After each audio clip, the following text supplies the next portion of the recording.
माँ त्रिपुर सुंदरी को प्रणाम करती हूँ। और त्रिपुरा एक पाइनएप्पल के नाम से सबसे ज़्यादा प्रसिद्ध, यदि पाइनएप्पल किसी प्रदेश में है तो वो त्रिपुरा में। त्रिपुरा में मेरा तीसरा राउंड है जिसमें मैं तिबारा आई हूँ। 2018 में आई थी, फिर उसके बाद विप्लव देव जी जब मुख्यमंत्री बने तब भी आई थी। त्रिपुरा इन 6 वर्षों में त्रिपुरा में अपने आप बहुत बड़ा बदलाव हुआ है और शायद मेरे से ज़्यादा आप लोग अनुभव कर रहे होंगे। 6 साल पहले त्रिपुरा प्रदेश में मार काट लड़ाई झगड़ा के नाम से जाना जाता था, लेकिन आज त्रिपुरा विकास की रफ्तार पकड़ चुका है। उसका मेरे सामने जीता जागता उदाहरण, क्योंकि जिस विभाग से मैं ताल्लुकात रखती हूँ, जो विभाग मेरे पास है, मुझे लग रहा है कि पहले उस विभाग की मुझे चर्चा करनी चाहिए। 2006-07 से लेकर के 14 तक मनरेगा 29 करोड़ रुपया सिर्फ इस प्रदेश के लिए दिया जाता था। 2014-15 से अब तक ये आपको बहुत बड़ा आंकड़ा मिलेगा। 36 करोड़ के लगभग अभी तक बजट आ चुका है। यहाँ श्रम दिवस जो हमारे श्रमिक उनके लिए कुल केंद्रीय रिलीज निधि 2014 से 13-14 तक 6 से 4,598 करोड़ रुपए हुआ करती थी। मोदी जी के आने के बाद 8,351 करोड़ रुपए, यानी ये भी 4-5 गुना से ज़्यादा है। कुल व्यय 2006 से 14 तक 5,094 करोड़ हुआ था और अभी वर्तमान सरकार के समय पर 8,993 करोड़ रुपए खर्च हो चुका है। प्रधानमंत्री आवास पहले इंदिरा आवास के नाम से चलते थे और उसमें से 20 बाई 20 वर्ग की जमीन हुआ करती थी और 70,000 के लगभग पैसा आया करता था। 2006 से 13-14 तक इंदिरा आवास योजना के तहत 1,04,970 मकानों का निर्माण हुआ था अकेले सिर्फ, और उसमें भी जो शेष बचे उसको भी हम प्रधानमंत्री आवास के तहत पैसे दिए हैं। 2014-15 से अब तक 2,94,911 मकानों का निर्माण किया जा चुका है। ये बहुत बड़ा गरीबों के लिए, और वो मकान अकेले नहीं है, उसमें गैस चूल्हा भी है, शौचालय भी है, लाइट भी है, पानी भी है, और उसके पास राशन भी है, और उसके पास आयुष्मान कार्ड भी है। तो वो सिर्फ अकेले मकान अकेले नहीं है, एक तरह से जिसको पक्का मकान मिला वो गरीबी से ऊपर उठा। ये माननीय प्रधानमंत्री जी के कार्यकाल में मैं जो आपको बता रही थी, 2007 से 14 तक इंदिरा आवास योजना के तहत 599 करोड़ रुपए अकेले जारी हुआ था, जो कि 14 से अब तक 4,171 करोड़ रुपया, यानी ये भी 4 गुना से ज़्यादा ही है। और इसमें 1,30,000 पहाड़ी एरिया होने के कारण 1,30,000 12,000 का शौचालय मनरेगा का, और ये लगभग 1,60,000 के आसपास हो जाता है। प्रधानमंत्री सड़क योजना फेज 1 फेज 2 अभी 3 चल रहा है। 2006 से 13 तक 2,430 किलोमीटर सड़क के लिए स्वीकृति हुई थी। 2015 से अब तक 1,997 किलोमीटर सड़कें स्वीकृत हुई हैं, जिसमें 6 से 13 तक मात्र 17 कितनी, और आज 36, यानी जो हर चीज का यदि आप तुलनात्मक देखेंगे तो आपको अंतर मिलेगा। वर्ष 2014 से 13 तक 917 करोड़ रुपया जारी किए गए थे, जिसमें अब 2095 करोड़ रुपया के लगभग जारी किया गया है। मैं यदि राष्ट्रीय स्तर पर देखूं तो हमने बहुत हर क्षेत्र में काम किया है। हमारी जो स्वयं सहायता समूह बहनें थी, वर्ष 2014 से पहले सिर्फ 74 इस प्रदेश में, और आज 14 के बाद 4,78,986 ये हमारी जो महिलाएं हैं, आज जो कभी पति के सामने, बेटे के सामने पैसे के लिए हाथ फैलाती थी, आज वो मार्केटिंग के क्षेत्र में जाकर के अपना माल यहाँ से दिल्ली तक जहाँ भी ज़रूरत होती वहाँ पहुँचती हैं। मैं आपके बीच में 2-3 विषय जरूर रखना चाहूँगी। त्रिपुरा के माननीय मुख्यमंत्री जी को भी बहुत बहुत बधाई देना चाहूँगी। इसमें मनरेगा में बहुत अच्छा काम किया है। 90% के ऊपर जो काम हम बजट देते हैं उसका काम पूरा किया है। यहाँ मैं 2-3 विषय इससे हटके अलग जरूर करना चाहूँगी। आज देश जिस तरह से प्रगति कर रहा है, 2014 के पहले नॉर्थ ईस्ट की तरफ प्रधानमंत्री छोड़ो, कोई राज्य मंत्री भी नहीं आते थे, कैबिनेट मंत्री छोड़ो। जब से माननीय प्रधानमंत्री जी ने 2014 से शपथ ली, तब से हर स्टेट में कोई ना कोई मंत्री पहुंच रहा है, कैबिनेट मंत्री, राज्य मंत्री। और शपथ लेने के बाद इन पूर्वोत्तर के राज्यों में कम से कम 50 बार माननीय स्वयं प्रधानमंत्री जी आए हैं। कल्पना नहीं कर सकता था कि त्रिपुरा में भी ट्रेन पहुंचेगी। ट्रेन असम तक थी, लेकिन नॉर्थ ईस्ट के राज्यों में भी ट्रेन पहुंचेगी, ये असंभव लोगों को काम दिख रहा था। लेकिन इन 9 वर्षों में हर क्षेत्र में काम किया सरकार ने।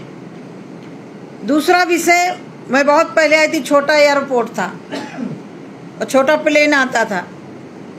आज आप देखिए अगरतला का एयरपोर्ट, यदि आप देखेंगे तो मुझे लग रहा है कि हमारे लखनऊ की तरह लग रहा है, इतना खूबसूरत बना हुआ है।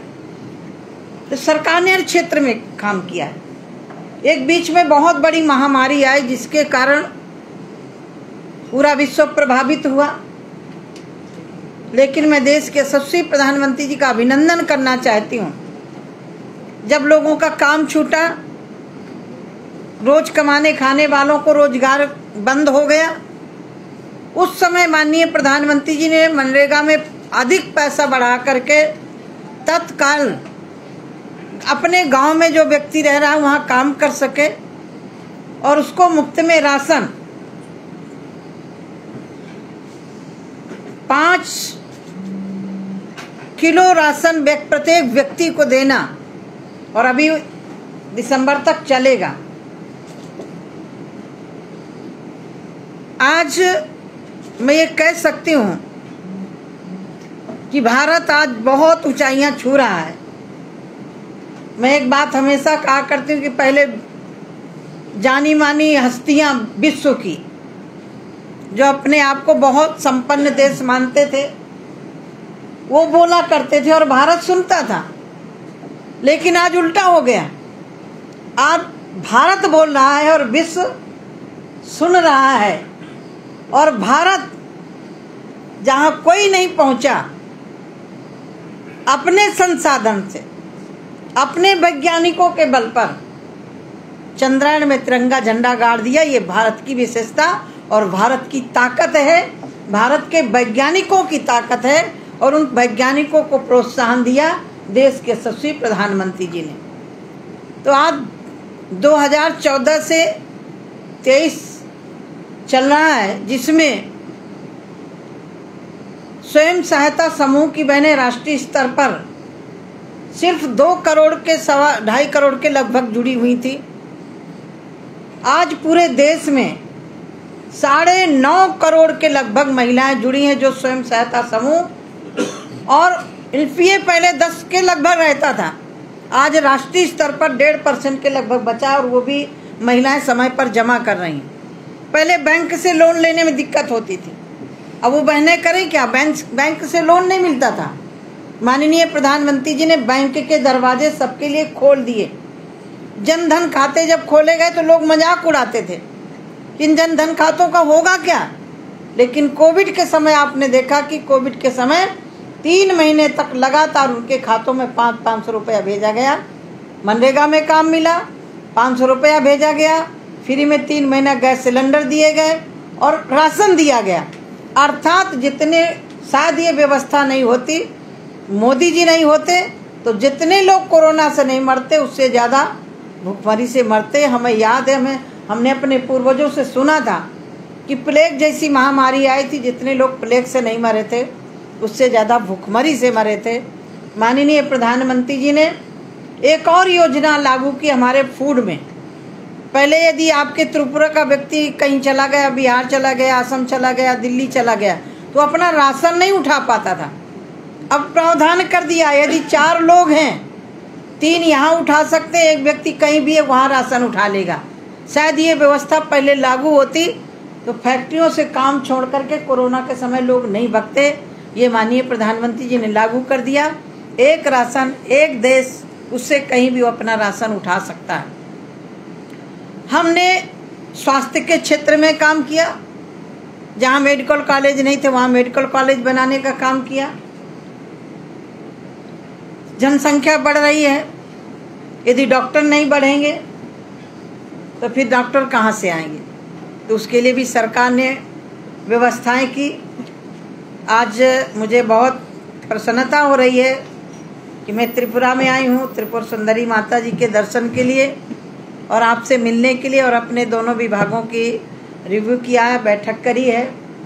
और मुझे खुशी है कि प्रधानमंत्री सड़क योजना में, प्रधानमंत्री आवास योजना में, मनरेगा में, राशन में अभी हमने एक और 45 चावल जो प्रोटीन युक्त है वो भी अभी लगभग पूरे देश में लागू, त्रिपुरा में लागू हो गया। ऐसे कुछ एक राज्य बच्चे होंगे जहाँ लागू नहीं हुआ होगा, वहाँ भी लागू होगा। वो कुछ राज्य जो चावल ही खाते हैं, अब चावल में सारे तो प्रोटीन नहीं मिलते ना, इसलिए उसको सरकार ने तय किया कि जो हमारे बच्चे पढ़ने वाले मिड डे मील में लाभार्थियों को जो चावल दिए जा रहे हैं उसमें वो प्रोटीन मिला करके दिया जाए चावल, जिससे शरीर को जो तत्व चाहिए वो मिल जाते हैं। तो मेरा इतना ही आपसे अनुरोध था जो मैंने अपने मंत्रालय से जुड़े हुए विषय रखे हैं। इसके अतिरिक्त भी यदि आपको कुछ पूछना हो तो आप पूछ सकते हैं। बकाया मैं देश के यशस्वी प्रधानमंत्री जी को बहुत बहुत बधाई देती हूँ कि नई संसद में नया बिल जिसमें देश की आधी आबादी को उनका अधिकार दिया, इसके लिए देश के यशस्वी प्रधानमंत्री जी का मैं बहुत बहुत अभिनंदन करती हूँ। ऐसे तो शहरी आवास भी बन रहे हैं, शहरी आवास में भी बहुत बड़ा काम हुआ है। आज के इस अवसर पर मैं इतना ही निवेदन करती हुई अपनी वाणी पर विराम देती हूँ और त्रिपुरा सरकार के माननीय मुख्यमंत्री जी का भी अभिनंदन करती हूँ, उनके अधिकारियों का भी अभिनंदन करती हूँ, और जो भी अभी कमी है उसको और तेज गति लाएं जिससे जन भागीदारी बन सके। आप देख रहे हैं कि अमृत काल में माननीय प्रधानमंत्री जी ने एक आह्वान किया कि हर जिले में एक अमृत सरोवर हो, और वो अमृत सरोवर सिर्फ देखने के लिए नहीं, मैं अभी देख करके आई हूँ। अमृत सरोवर का मतलब है जब जमीन का जल स्तर नीचे जा रहा था, वो तालाब तो थे, तालाब के नाम से जमीन तो थी लेकिन वहाँ पानी नहीं ठहरता था। तो मनरेगा के तहत अमृत सरोवर भी बनाए जा रहे हैं। अभी पंचायत भवन जो जैसे दिल्ली का सचिवालय, त्रिपुरा का सचिवालय, ऐसे ही गांव का सचिवालय हो, उसके तहत पंचायत भवन भी बनाए जा रहे हैं। आंगनबाड़ी की जो हमारी मातृशक्ति हो अपने घर से रह करके बच्चों को, महिलाओं को जो कुपोषण युक्त कुपोषण से रहित हो बच्चे वो देती थी, तो अब वो आंगनबाड़ी केंद्र भी सरकार ने तय किया था मनरेगा के तहत, और उसमें महिला बाल विकास मंत्रालय से दोनों को मिलाकर के आंगनबाड़ी के केंद्र भी बनाए जा रहे हैं।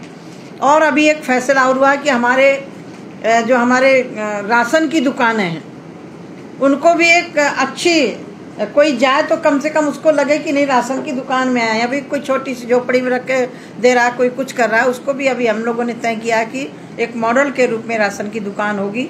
इसके लिए भी सरकारों से कहा गया कि अपने अपने प्रदेश में उसको जरूर बनाइएगा। और पहले तो लोगों को राशन ही नहीं मिलता था, बिना उठा के राशन नहीं निकाल सकते, तो उसमें भी कोई गड़बड़ी नहीं हो सकती है। ये सरकार पूरी माननीय प्रधानमंत्री जी के नेतृत्व में पारदर्शिता से काम करने का प्रयास किया हर क्षेत्र में।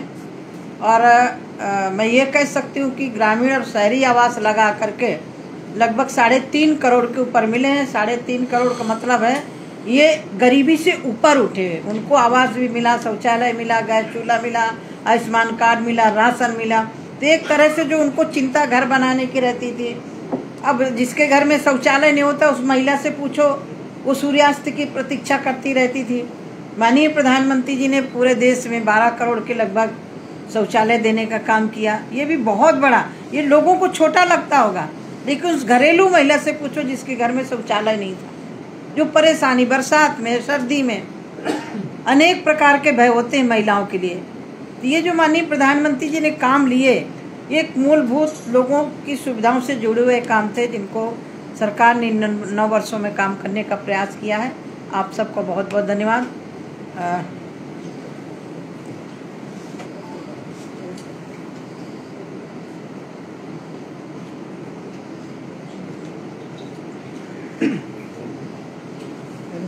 ঠিক আছে।